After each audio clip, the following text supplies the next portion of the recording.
Hello everyone and welcome to this mod tutorial for Big Reactors by Urogenous Beef.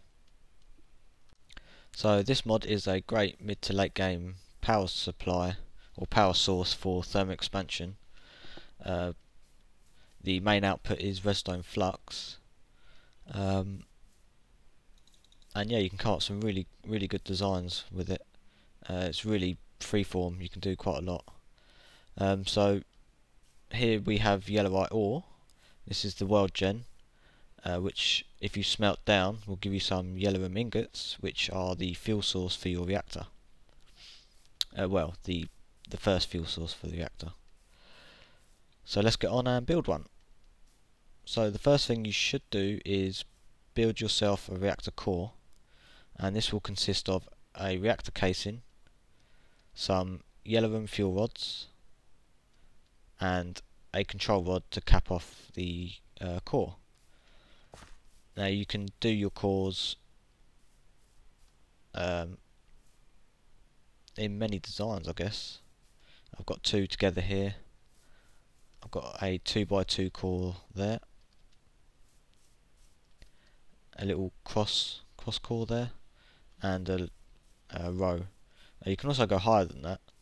I haven't actually tested how high you can go, but it's pretty decent. It's really open and lets you get creative.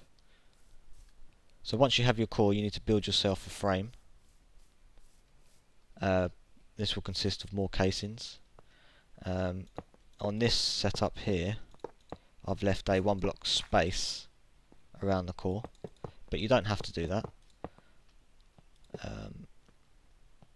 This will help with cooling later if you need it.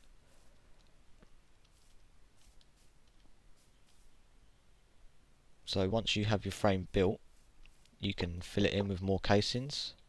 You can also use some reactor glass here to see what's going on inside. So let's just finish this.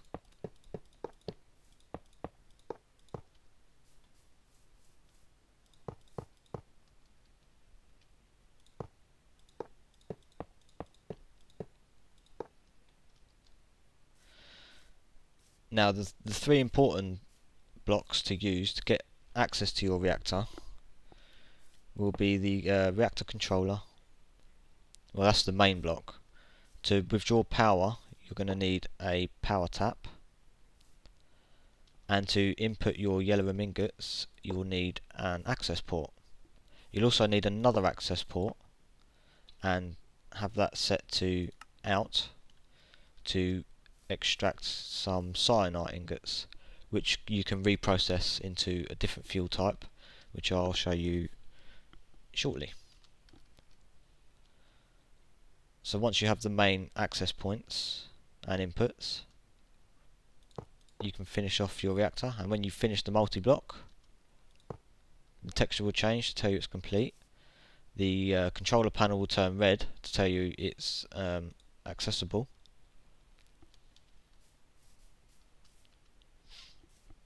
But in an off position.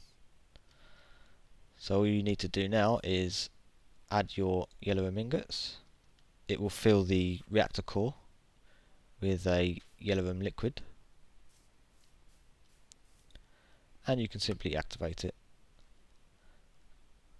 Now the temperature can go quite high. I haven't seen one of these explode yet, with and without cooling.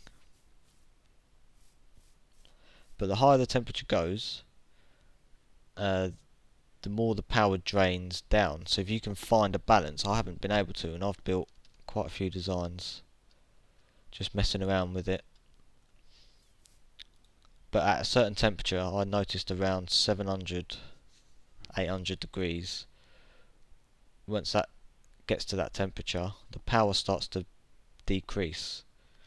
Now you can control temperatures with the control rod here, just by turning this percentage value up and down. With the control rod also you can set a name. I would imagine that's for computer craft, but I'm not quite sure. There's not much info on that. Also you can see fuel and how efficient it is, and how much waste is being generated.